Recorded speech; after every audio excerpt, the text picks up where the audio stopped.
Success in Radio. It's all about what's next. Go to FinancialSurvivalNetwork.com and sign up for your free weekly newsletter. You'll also get 3 free reports. The Financial Survival Network. It's all about what's next. Good morning, and you are listening to the Financial Survival Network. It's Kerry Lutz, and it's time for another Triple Lutz report. This is episode 389, believe it or not, and the date is October 27th, 2015. I am in upstate New York right now with Mike Gazzola for his long-awaited greatest tax sale on the planet. We spent the past couple of days just going around looking at properties. Must have seen 150 properties in the good parts of town. It's really been an amazing, amazing experience. When Mike says that he goes all out for his students, I mean, you just have no idea. We start out 9 a.m. in the morning, going down streets, looking at properties, getting out of the cars. He's taping every property, and there are some real gems here.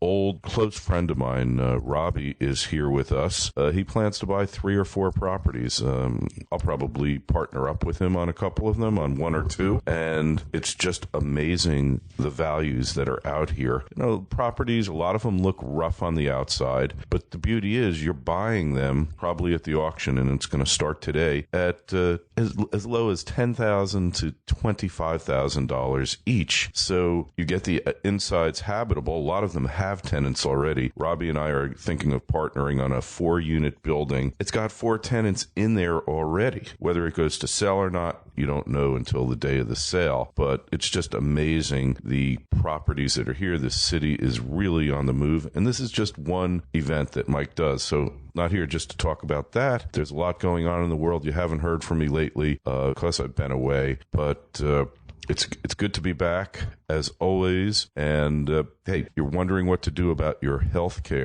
insurance. You might want to think about what I did. I joined Liberty Health Share. I went from a monthly insurance bill of, I think it was $1,150 a month down to $200. Hard to believe, but so far the coverage has been great. The doctors are willing to take it. Same with the labs and everybody else. You just show them your card, and that's that. So highly, highly recommend that you go to joinlhs.com. They're just great people there too. You heard Dale Bellis on. We're going to be having a roundtable with Dale and with our good friend Dr. Elena George, who just has published a book that I'm reading called Big Medicine: The Cost of Corporate Control and How Doctors and Patients Working Together Can Rebuild a Better System. And she's at the forefront of this. It's amazing the things that Dr. George has told me and Dr. George is doing.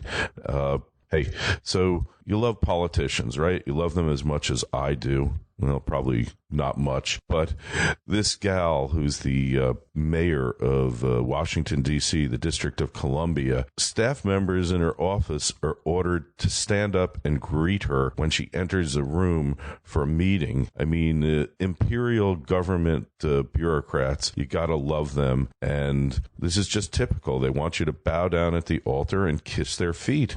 And instead, we should all be telling them to stick it. So here's a merger that I was a little bit disappointed to see. The Pep Boys. It's a good auto chain. I go there for tires. I just got some new tires on the car, rear tires. They were bald. Went to the Pep Boys. You schedule it online in advance, and generally they're pretty good. A little impersonal. You can see all the guys aren't thrilled to be working there, but hey, better to have a job than not. So the tire company Bridgestone, which is Japanese, is buying Pep Boys. They're going to create the largest auto care and tire chain in the country. Pep Boys is cool. Manny, Mo, and Jack started it, I think, in California.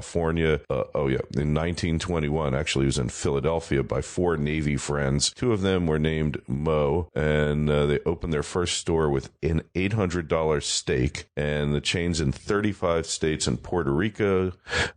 Shares are up 23%. I didn't tell the story because of that. But, you know, this is America. Centralization. The government government wants concentration so that you only have to send them one check and they only have to send one auditor instead of getting it from hundreds of people. So that's just the way it works. A great article on hotair.com. Pew Institute. Since 1993, gun deaths are down 30%. And that's when the number of guns out there has more than doubled.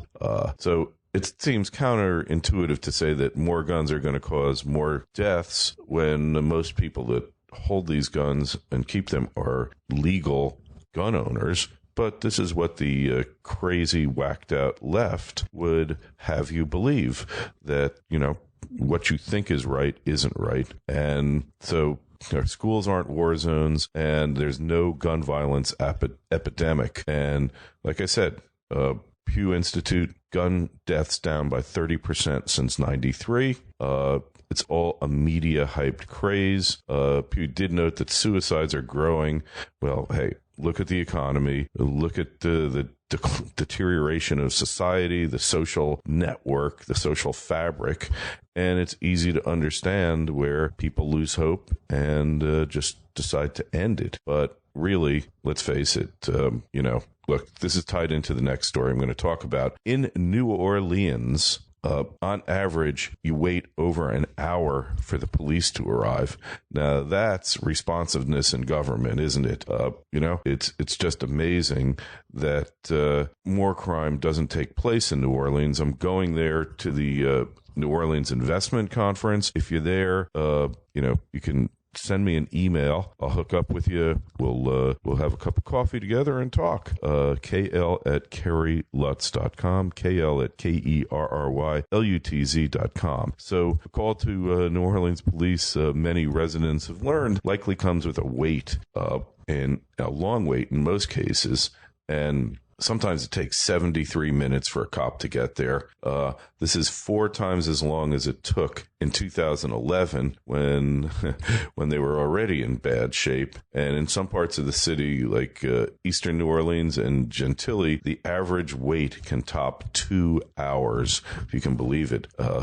People in Algiers saw the lowest average dispatch time of 36 minutes. They must not have enough cops, obviously. And then the number of the crime rates going up like crazy there. So combine the two and you have havoc and potential chaos. No wonder people are arming themselves record numbers, because you can't wait around for the cops and hope that they're going to save you when they're taking 73 minutes to get to your house.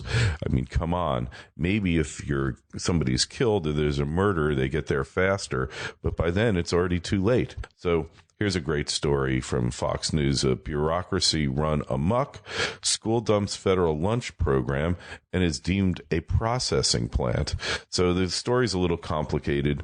Fox News here did not do a great job explaining it, but the district in Londonderry, New Hampshire, they have opted, not all of them have opted out, but the high school has opted out of the federal lunch program so they could get rid of Lady Michelle's ridiculous standards, because kids weren't eating their lunches and people were opting out of the lunch program, which, free lunch from Uncle Sam for your kids throughout school.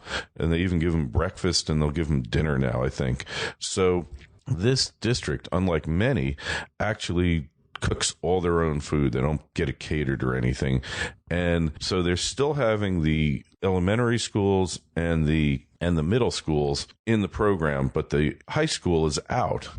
Okay. So they have a processing plant or a facility where they cook the food for all the kids, and the lower school kids get the Michelle Obama meals. The high school kids get better food, salad bar they have there, a coffee bar. And it sounds like a nice program they have. But enter the federal government, enter the state government. They now want to deem the food processing area a food processing facility subject to all of the federal red tape, which is like enhanced record keeping.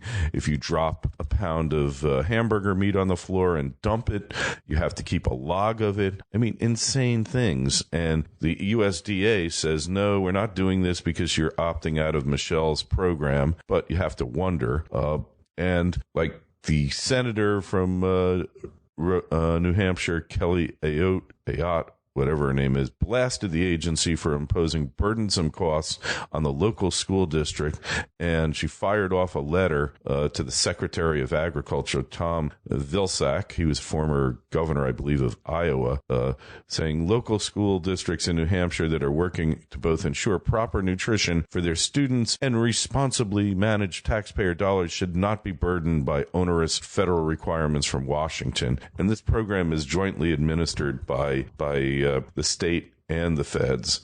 And, this is the kind of nonsense you go through. This is why limited government is government that works best, for sure. Hey, so we didn't talk to John Rubino this week. I apologize. Like I said, the schedule's in a little bit of flux, but I'm going to be reporting back to you today, let you know how the auction went. There's some study that says red meat causes cancer, according to the World Health Organization. I totally don't believe it. This is such a bunch of crap. We're looking in 2016, probably, Russian default on their debt. And who knows? Who cares? What's going to be the result of that? That's a good question. They're still claiming that there's going to be a rate hike this year. Well, when you see the profits that have profits and sales, sales, your top line, profit, your bottom line declining, you got to wonder how they're going to do this. I mean, I just don't. I'm not buying it. Andy Hoffman and I have never bought it, and I just don't see how they do it. Perhaps I'm missing something. But it's going to send the economy and everything else reeling. You can be certain of that for sure. And, with all the corporations now, their profits going down, they've all deaded up so they could buy back stock, raise the stock prices, and get themselves bigger bonuses. What's going to happen now that profits and sales are going down? It ain't going to be pretty. Will it matter for Wall Street? Well, perhaps not, because according to Martin Armstrong, flight capital from all over the world heading back to the dollar. If you're in China, you're scared. If you're in Japan, you're scared. If you're in Europe, you're petrified. What with the mass migration that's taking place right now that is out of control, that is going to potentially alter the face of Europe for the future, where else you putting your money? So those are the countervailing forces. Flow of funds on the one hand. Okay, what happens there? And then fundamentals of the market with declining sales and declining profits. Where is that going to wind up? Well, not in a good place. Invariably, eventually, the greater fool theory is not going to apply, and you're going to see the market go down at some point, but I don't know when. Right now, as we speak, and the gold market, it's 8:30 in the morning. Gold is up $5 the ounce. Probably won't last. They've been drumming it down. They just don't want it at that 1,200 point. But when you see something keep going back to its 200-day moving average and peek through it, there's a good chance that it could be headed higher here. Silver, we're looking at, was it 1589 or so? I try to ignore the Kitco price fix because it's a joke, but you know how that is. The euro's been going down again. It's at $1.10. The Aussie dollar 72.42. The loonie 75.90.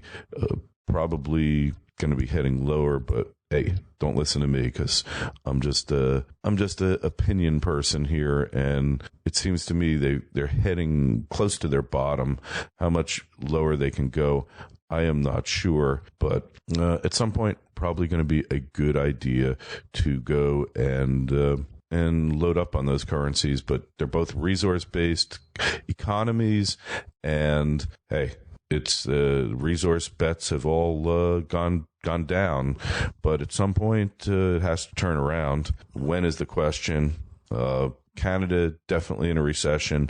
Australia definitely in a recession. Their real estate markets are going to get banged also as a result of that. So hey, the election, we just cover it as kind of a by the way, here's what's going on in the election. But the Donald continues to dominate. He's supposedly down in Iowa for the caucuses. I'm not so sure I believe it, for the simple reason it's very, very difficult to measure and to survey caucus goers. You just don't know. But he's up so much higher in other states. I mean, Massachusetts has like no Republican Party left. It's pretty much a one-party state, but there's still some diehards. He's got 48% of them. And when you go down south, where it really counts a lot, especially the South Carolina primary, look, there is no other candidate who has enunciated his support for the Second Amendment the way Trump has. That is big down south. Trust me, everybody's got a gun down south, and they're really opposed to anybody who advocates any form of gun control. Trump's program overall pretty good. Calls for national recognition of carry permits issued by one state and another. And the point that he makes is really great. It's like, look, driving your vehicle, believe it or not, is a privilege, meaning it's bestowed upon you by the state, okay? And that's why you get a license for it. And that license that you get in one state is good in all 50 states. They don't say, oh, you know what, you're driving in New Jersey, but you're going to commute to New York. You better take the New York driver's test. And yet, the Second Amendment, right to defend yourself, fundamental right for which, if you don't have the right to defend yourself, then you are truly subjugated to the government, because all of your sustenance depends upon the government and your protection does. So that's a right. And it's a right encapsulated in the Constitution, in the Bill of Rights. It's not given to you by the Bill of Rights. It's recognizing a right that already exists. Okay. His point is, hey, if it's a right, why shouldn't you have the right everywhere to have your carry permit recognized in every state? I happen to agree with him.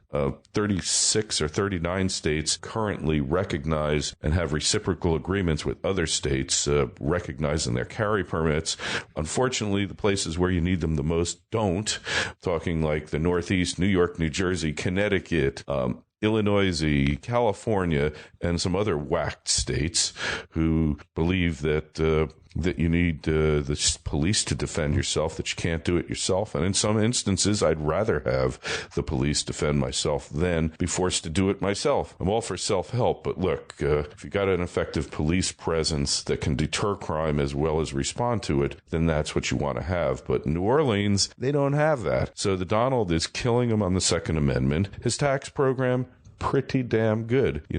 The middle class gets a major break, and the lower levels don't pay anything. I'm against that. I think everybody should pay something towards the income tax so that there's an investment in the system. But nonetheless, the topper bracket's going to pay, I think, 20%, but he's getting rid of all of the loopholes. Hedge fund managers pay little or no income tax because of a thing called carried interest. I won't get into that.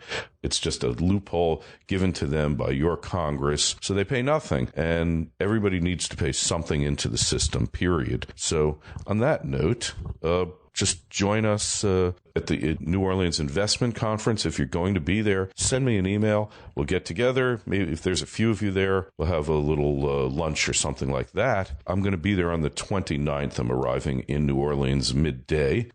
Just the way that scheduling conflict works. But hey, thanks for coming. Always a pleasure to have you. This is Kerry Lutz. You've listened to another Triple Lutz Report. Signing off. FSN Radio. It's all about what's next. Go to FinancialSurvivalNetwork.com and sign up for your free weekly newsletter. You'll also get 3 free reports. The Financial Survival Network. It's all about what's next.